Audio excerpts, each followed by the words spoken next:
Good evening student. आज का अपना टॉपिक है एप्लीकेशन ऑफ टिग्नोमेट्रिक। अपनी चैप्टर कंप्लीट कर लिया था 8th वाला, वो था टिग्नोमेट्रिक वाला। इसका अगला नेक्स्ट जो चैप्टर है वो है एप्लीकेशन ऑफ टिग्नोमेट्रिक। एनसीईआरटी का चैप्टर नंबर 9 है।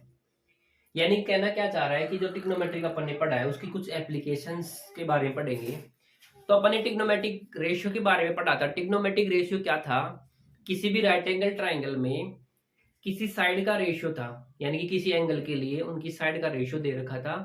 उनके वहां पे 6 रेशियो आए थे, sine theta, cos theta, tan, cot, sec and cosec, ये सब आया था। अब यहाँ पे कुछ एप्लीकेशन आएगी। एप्लीकेशन का मतलब क्या है कि जैसे मान लो फॉर एग्जांपल एप्लीकेशन में क्या क्या आता है, जैसे किसी बिल्डिंग की हाइट फाइंड करनी हो, ठीक है, या प्लेनेट के बीच में, यानी कि अर्थ से किसी प्लेनेट के बीच की डिस्टेंस फाइंड करनी हो, तो ये सब कैसे कैलकुलेट किया जाता है? टिग्नोमेट्रिक का यूज करके कैलकुलेट किया जाता है, क्योंकि ये डिस्टेंस काफी ज्यादा होती है, तो यहाँ पे टिग्नोमेट्रिक रेशियो यूज करके कैलकुलेट किया जाता है। ऐसे ही मान लो, समझो यहाँ पे समझो टिग्नोमेट्रिक रेशियो समझने, सॉरी, एप्लीकेशन समझने से पहले समझो। जैसे मान लो ये कोई बिल्डिंग है, ठीक है, ये क्या है, कोई बिल्डिंग है, इधर बना देता हूँ। ये कोई मान लो बिल्डिंग है या कोई टावर समझ लो, बिल्डिंग कह सकते, कुछ भी कह सकते, मान लेते हैं टावर है ये, ठीक है, टावर है। क्लियर है इतना? मान लेते हैं ये टावर है, यहाँ से यहाँ पे तुम खड़े हो, मान लो ये क्या है, आप ये मान लो, ये आप खड़े हो यहाँ पे। क्लियर है? ये ऐसे आप खड़े हो। अब क्या करोगे आप? टावर के टॉप को देख रहे हो। आप क्या कर रहे हो? टावर के टॉप को आपने देखा कि ये इतना ऊंचा है, ठीक है, ये आपके पैर है यहाँ पे और ये इसका क्या है, बेस है। एक लाइन ऐसे बन गई। ये मान लो आपकी ये कोई हाइट एच है, हो सकती है ना। अब आप क्या कर रहे हो, यहाँ से टावर के टॉप को देख रहे हो, तो यहाँ पे क्या बन रही है, आपकी जो आंखों के साथ एक लाइन बन रही है। क्या बन रही है? एक लाइन बन रही है। तो ये लाइन का मतलब क्या है? इसे कहते हैं लाइन ऑफ साइट। क्या कहते हैं? Line of site. Line of site का मतलब क्या है कि जहां से अपन देखते हैं, कोई ऑब्जर्वर है, मान लो ये क्या है, ये कोई ऑब्जर्वर है, तो ऐसे देख रहा है, ये ऐसे ऐसे देखूंगा ना, मैं ऐसे देखूंगा, तो ये ऐसे जो एंगल बनेगा ऐसे, उसे क्या कहते हैं? Line of site. एक तरीका तो ये है। और ये क्या हो गया, मान लो हॉरिजॉन्टल लाइन है, ये क्या है, हॉरिजॉन्टल लाइन है। ध्यान देना। इसी प्रकार मान लो ये कोई बिल्डिंग है, ये क्या है, कोई बिल्डिंग है, यहाँ पे आप बैठे हुए हो, ये मान लो ये आप बैठ गए, ठीक है। इस इसी यहाँ से आप इधर से मान लो ये रोड जा रहा है, ये क्या जा रहा है, रोड जा रहा है, यहाँ से गाड़ी आ रही है, मान लो ये ऐसे गाड़ी आ रही है, तो आप कैसे देखोगे इसको? ऐसे देखोगे, देखोगे ना, कि मान लो ये मैं मेरे को मान लो मैं एक बिल्डिंग पे बैठा हूँ और उस बिल्डिंग के सामने से रोड जा रहा है, तो मैं बिल्डिंग के टॉप पे बैठा हूँ, तो मैं बैठे बैठे बालकनी से कैसे देख रहा हूँ गाड़ियों को? ऐसे देखूंगा ना, मैं ऐसे देखूंगा। तो इस केस में ये भी क्या हो जाएगी, जहां से देखते हैं वो, ये भी क्या है, लाइन ऑफ साइट। ठीक है, इतना क्लियर है? यानी कि मैं किसी बिल्डिंग के ऊपर होता हूँ या फिर कहीं पे होता हूँ, तो ऑब्जर्वर दो प्रकार से देख सकता है, या तो ऊपर की तरफ देखेगा या नीचे की तरफ देखेगा। क्लियर है इतना? तो यहाँ पे एंगल का फॉर्मेशन होता है, तो ध्यान दो, ये क्या होती है, जहां से वो देख रहा है और जिस पॉइंट को देख रहा है उसको ज्वाइन करने वाली जो लाइन होती है उसे कहते हैं लाइन ऑफ साइट। ठीक है, यहाँ पे भी वो देख रहा है और जिस पॉइंट को देख रहा है उसको ज्वाइन करने वाली लाइन को कहते हैं लाइन ऑफ साइट। अब यहाँ से दो प्रकार से एंगल बनेगा। एक तो देखो ये एंगल बन गया यहाँ पे, अगर मैं इसको भी एक इसके पैरेलल एक लाइन ड्रॉ करूँ तो यहाँ पे एक एंगल ये बन गया थीटा। और यहाँ पे भी देखो, अगर मैं इसको एक हॉरिजॉन्टल प्लेन बनाऊं तो यहाँ पे भी क्या बन गया, एक एंगल बन गया थीटा। क्लियर है इतना? तो ध्यान दो, यहाँ पे दो प्रकार से एंगल बनता है। एक तो एंगल ऑफ इलेवेशन, यानी कि उन्नयन कोण,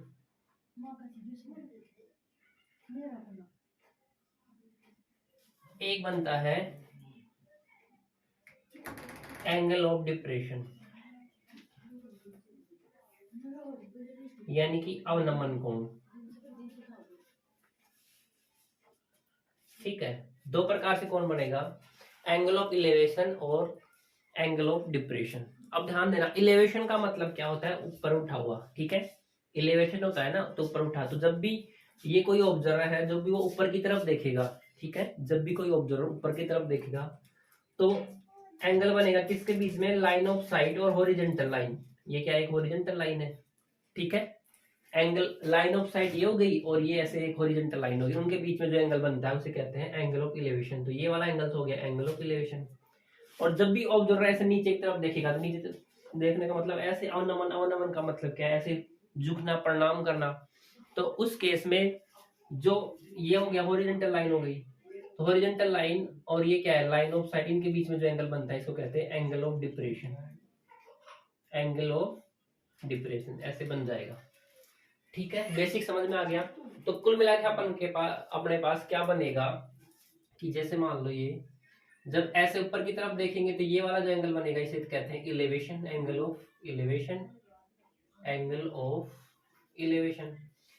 और ऑब्जर्वर यहां से नीचे की तरफ देखेगा और यहाँ पे जो एंगल बनेगा इसे कहते हैं एंगल ऑफ डिप्रेशन, ठीक है। अवनमन कोण और उन्नयन कोण, समझ में आ गया।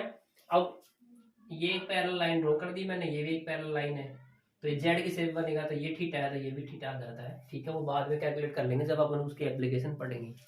तो आपको इतना समझ में आ गया होगा, एंगल ऑफ इलेवेशन क्या होता है, एंगल ऑफ डिप्रेशन क्या होता है, और लाइन ऑफ साइट क्या होती है मैंने आपको बता दिया। तो एंगल ऑफ इलेवेशन तो क्या होगा, जब कोई एंगल बनता है किसके बीच में, it is the angle between the line of sight and horizontal line when point of observation is upward, clear है। और एंगल ऑफ डिप्रेशन क्या होता है, it is the angle between the line of sight and horizontal plane when point of observation is below, ठीक है। जब नीचे की तरफ देखेंगे तब तो बनता है डिप्रेशन, ऊपर की तरफ देखेंगे तो क्या बनेगा, इलेवेशन। इतना समझ में आ गया, ठीक है। ये तो था इसका बेसिक। अब देखो यहाँ पे क्वेश्चन कैसे बनते हैं वो समझो, क्वेश्चन कैसे बनेंगे वो समझ लेना अच्छे से, ठीक है।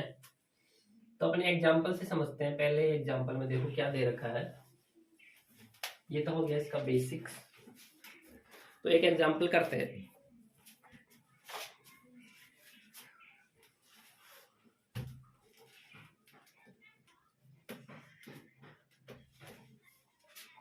देखो क्या दे रखा है, देखो एग्जांपल फर्स्ट में क्या दे रखा है। एग्जांपल फर्स्ट में एक tower stand vertically on the ground, एक टावर है जो वर्टिकली खड़ा हुआ है ग्राउंड पे। ये तो हमें पता है टावर कैसे खड़ा होता है, वर्टिकली खड़ा रहता है। From a point on the ground which is 15 metre away from the foot of the tower, किसी ग्राउंड पे एक पॉइंट है जो कितनी दूर है, 15 मीटर है foot of the tower. Tower का जो फुट होता है, फुट का मतलब हाँ, ये जो जैसे मान लो ये क्यों क्या है, ये टावर है, ठीक है। ये टावर हो गया मान लो। अब क्या है, इस टावर के फुट से यानी कि यहाँ से कितनी दूर, 15 मीटर दूर एक पॉइंट है ग्राउंड पे। तो मान लेते हैं ये ए है और ये टावर क्या है, पी, और क्यू टावर है कोई, ठीक है। क्लियर है इतना। Foot of tower, the angle of elevation of the top of the tower is found to be 60। जो टावर का टॉप है वहां से एंगल ऑफ इलेवेशन कितना है, 60 डिग्री। तो ये बना दिया मैंने एंगल ऑफ इलेवेशन, हमेशा ऊपर की तरफ बनता है, ऐसे ऊपर की तरफ देखेंगे ये बन गया, ठीक है। ये 60 डिग्री बन गया angle of elevation. Find the height of the tower, अपन को टावर की हाइट फाइंड करनी है। तो सबसे पहले जो भी इंफॉर्मेशन दे रखी होगी उसके अकॉर्डिंग अपन डायग्राम बनाएंगे। डायग्राम अपन ने बना लिया, टावर बना लिया सिंपली, और एंगल ऑफ इलेवेशन बोला है तो ऐसे, और वो कितनी दूर से बन रहा है, जो टावर का फुट था वहां से 15 मीटर की डिस्टेंस पे बन रहा है। तो ये मैंने सब बना लिया। अब ध्यान दो, टावर की हाइट पूछे तो ये तो होगी टावर की हाइट, तो इसे मान लेते हैं अपन एच मान लेते हैं। क्या मान लेते हैं, एच। क्लियर है। तो ध्यान दो, ये टावर और ग्राउंड के बीच में जो एंगल बनता है वो हमेशा 90 डिग्री बनेगी, क्योंकि टावर कैसे खड़ा होता है, वर्टिकली खड़ा होता है। क्लियर है इतना। तो यहाँ पे क्या बन गया, एक राइट एंगल ट्राइंगल बन गया। राइट एंगल ट्राइंगल कौन सा है, QPA, ठीक है। क्या बन गया, राइट एंगल ट्राइंगल QPA बन गया। जो राइट एंगल है कहाँ पे, P पे।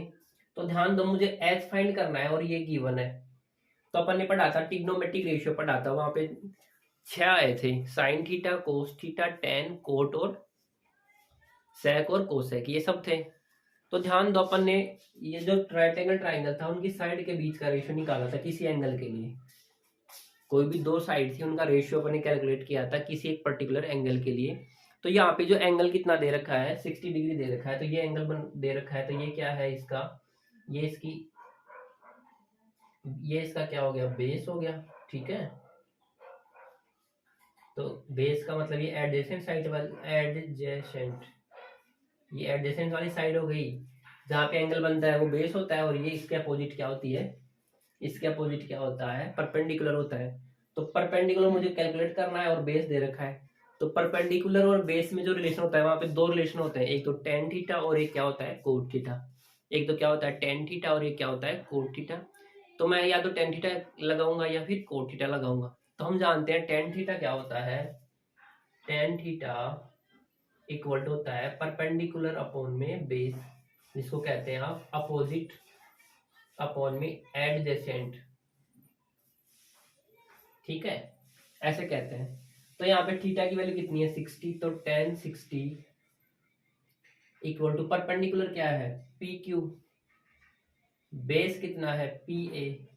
टेन 60 की वैल्यू में टेबल से कैलकुलेट पता होनी चाहिए, तो वहां से टेन 60 की वैल्यू जो होती है वो होती है √3।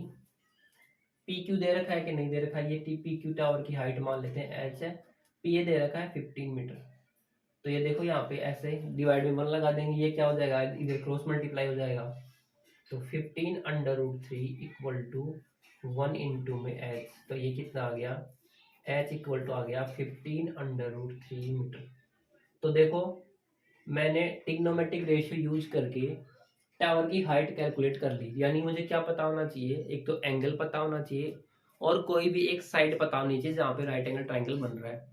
अगर जो भी राइट एंगल ट्राइंगल बन रहा है उनमें से कोई एक साइड और एक एंगल पता होना चाहिए, बाकी की साइड में कैलकुलेट कर सकता हूँ किसका यूज करके, ट्रिग्नोमेट्रिक रेशियो का यूज करके। तो इस टाइप से काफी सारे क्वेश्चन हम करेंगे, ये आप अच्छे समझ में आ गया होगा, ये इसका बेसिक था, ये मैंने आपको समझाया। अगला एग्जाम्पल अपन अगले लेक्चर में करेंगे। क्लियर है? ठीक है, थैंक यू।